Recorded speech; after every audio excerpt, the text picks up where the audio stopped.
Руслан Ишбулдин шьет плащ-палатки. Начинал-то золотых рук ангелов, то есть через них пошли первые отшитые носилки, эвакуационные стропы.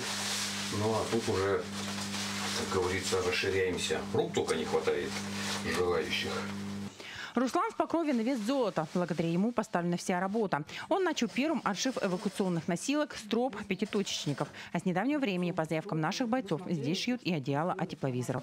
Заявок от ребят, находящихся в зоне СВО, приходит очень много, но их выполнение зависит от поступления средств, которые собирают линчане. В мессенджере волонтеры создали группу, где регулярно объявляют сбор денег на заявки ребят. Так, сегодня заканчивается сбор на приобретение установки для борьбы с дронами и тепловизионного прицела. Приходим сюда вот по зову души и сердца, да, для того, чтобы как-то помочь нашим воинам.